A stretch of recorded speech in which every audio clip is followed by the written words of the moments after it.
Back on our show again, Adam Hopkins, Hopkins for Sheriff. Thanks for being back. You're welcome.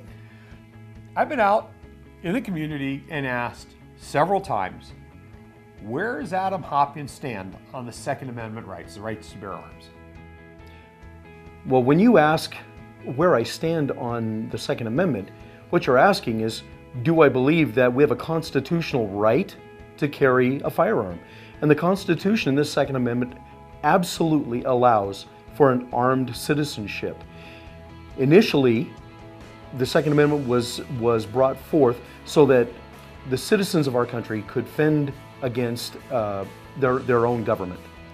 But now that has morphed over the centuries, and we find ourselves in 2017 not as much carrying our weapons to defend against our government, but to defend against those people who would try to kill us or cause us harm, mass shootings in theaters or in concert venues. So it has changed over the years, and we have to look at carrying a weapon, whether that's concealed or open carry, in that light nowadays. Now there's a responsible, or should I call it a responsibility, if somebody's going to carry, to be trained. And let's talk about that a little. There is absolutely a necessary element of carrying a weapon is training. I'm carrying right now. Now I am no longer an active duty law enforcement officer. I'm retired. But in our community, I carry my weapon almost daily, if not daily, and I carry it concealed because I can by law, and I carry it open because I can by law. And that's very important to distinguish, because what we can do lawfully and what we can't do lawfully is how we operate and how the sheriff of Washoe County has to determine actions and what actions we take. I have been through massive amounts of training to carry my weapon. I have been through shoot, no shoot scenarios. I know exactly how my gun functions. I have gone through scenarios where I can determine, is this person, the other person, carrying a weapon? Are they not carrying a weapon?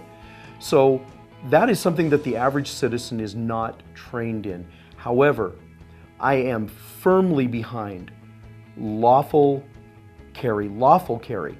So only those people who by law are allowed to carry, to have weapons and to carry them in our community. And if they're going to do so, they must be trained, and they have to go through some comprehensive training, because what we don't want is for people to go out and make a drastic mistake that takes someone's life unnecessarily.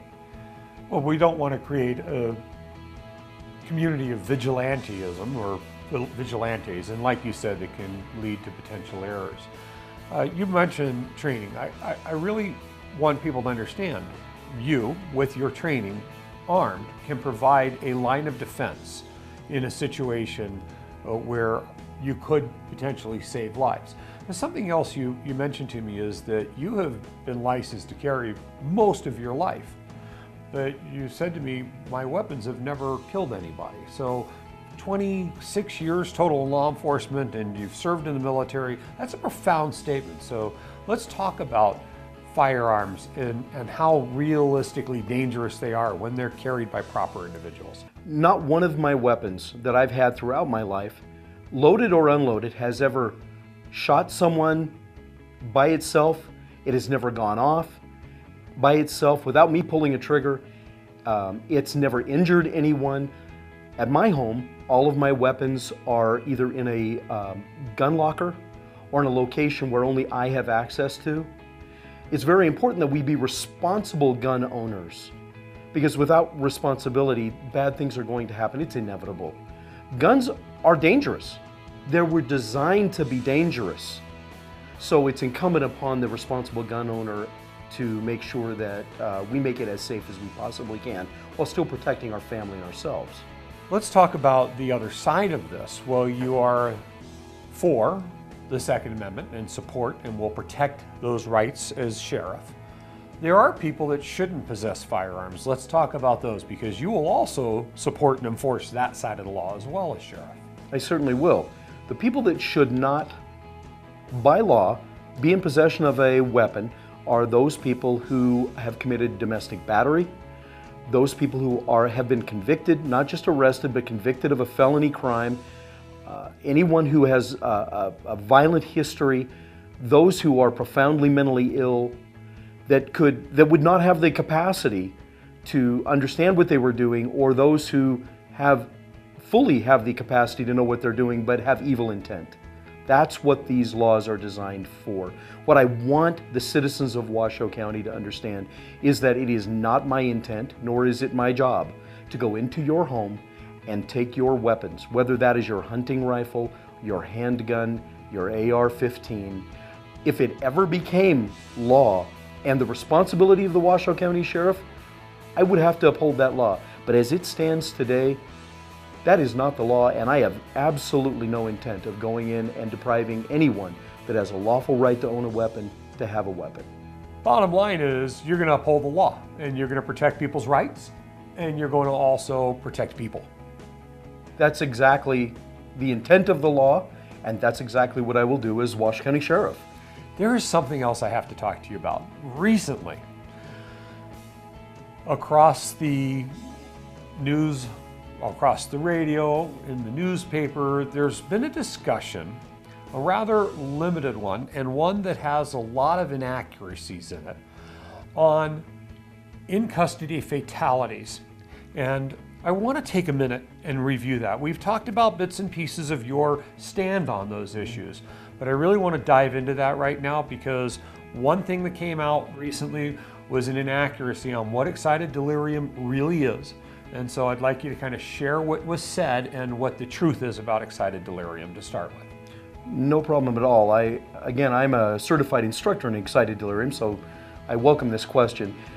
Recently, I heard an interview and someone was asked to explain excited delirium, and their explanation was that a person gets so excited because of drug use that their heart explodes. That could not be any further from the truth. That is very, very simplistic, and it really has nothing to do with what happens. Excited delirium is an ingestion of drugs of many different kinds that causes a chemical reaction in a person's brain. That chemical reaction does a variety of things. It doesn't allow their brains to metabolize dopamine. It causes the acidity in their blood to go up and the pH to go down. And when it happens in the hypothalamus, which is the thermostat of your brain, of your body, it causes a heat event. It also elongates what we call the QT wave, which is a normal heart rhythm.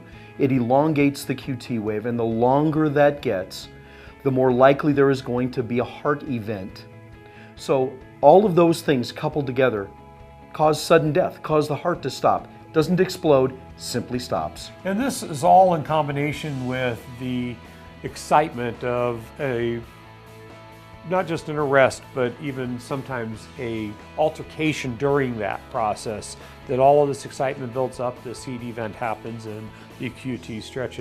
It's a series of events that lead up to it. But you actually trained in excited delirium, won an ACE award, an Agitated Chaotic Event Award from the Institute for Prevention of In-Custody Death. And then after receiving that award while you were working at the sheriff's office, they stopped training on that. And then we've had a series of those. But let's talk about prevention of in-custody deaths, because what I don't hear anyone else talking about is that's only one way people can die in custody. And as a sheriff, your job is to make sure that all these different groups of risks are managed. So let's talk about the other areas of potential loss of life in custody and how to mitigate that and to protect those individuals while they're in custody. Yes, I think that's very important. Let's go back for just a second to the excited delirium and how those are a series of events. Here's the key to excited delirium training, is that those series of events happen within seconds, almost always culminating after a struggle, whether it's with police or security or nursing staff, wherever that is. So it's very, very important that we train our officers to recognize the signs and symptoms. Because if they don't act quickly, it's going to become a medical emergency quickly. And they're going to die in their arms. It also sounds like you would have the intention of training those in the outside community on it, because you said security officers. There's other areas that training needs to progress into. Security officers, bail agents, nursing staff. I've taught all of them across the country. But let's talk about those other groups that are high liability groups for dying in custody. Those people, the same people that were using drugs on the street and that could become fall into that excited delirium category, if they don't, the detoxing from alcohol or drugs is a very dangerous time. So that in and of itself is a group that we have to pay close attention to. And it's also those detoxing during the initial incarceration period from mental health prescription medicines. Oh, absolutely. Any medication. Right. Any medication like that.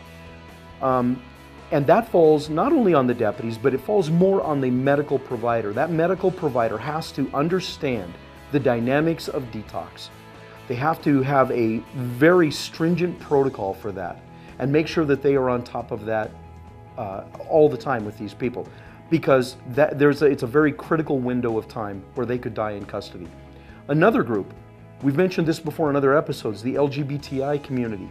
67% of LGBTI people have suicidal ideation. 67%.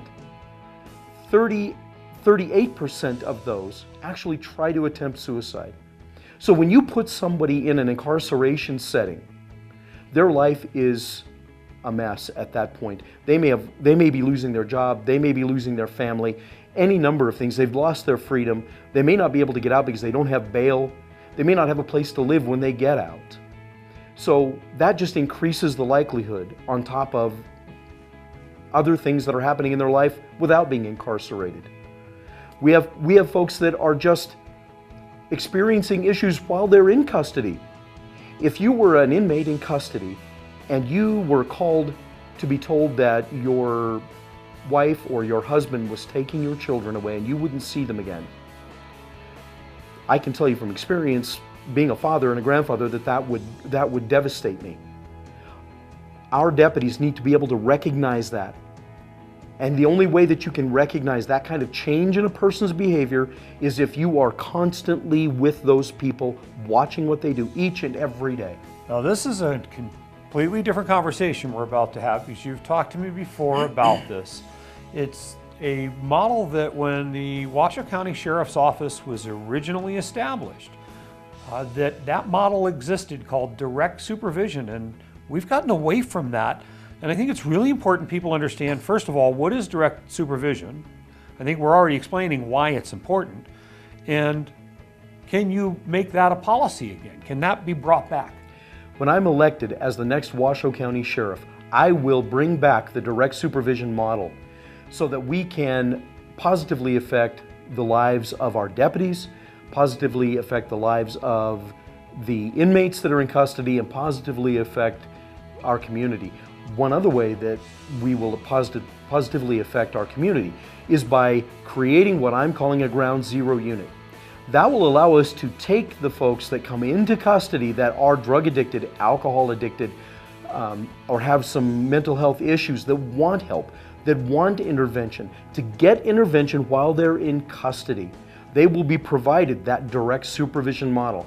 They will be provided close medical monitoring because of the reason that they're in that unit. But what they'll get is the beginnings of recovery, so that when they leave, they can go straight into an outside entity like a Crossroads program, where they can continue on with their recovery. What is that going to give us? I can imagine people watching this are going, well, what is that going to do for us? Well, number one, it's going to save lives. Those people are going to recover. Many of them, not all, but many of them are going to recover. What they won't do is they will not be being rearrested. They will not be stealing or committing crimes in order to feed their habits. So what is that doing? Well, that's reducing recidivism. That's reducing crime rates. That's reducing tax dollars. that would have been spent. It's also reducing the size of the jail, which frees up bodies, deputies, so that we can use them more effectively in the direct supervision model, out on patrol, to respond to calls for service. Well, thank you so much for coming back and talking to us. For more information on Adam Hopkins, go to hopkinsforsheriff.com. While you're there, you can learn about all of his agenda and where he stands on all of this and this conversation we just had today. And while you're there, make sure you hit the donate button. Thanks so much for coming back. Oh, you're welcome. Sharing your ideas. I appreciate it.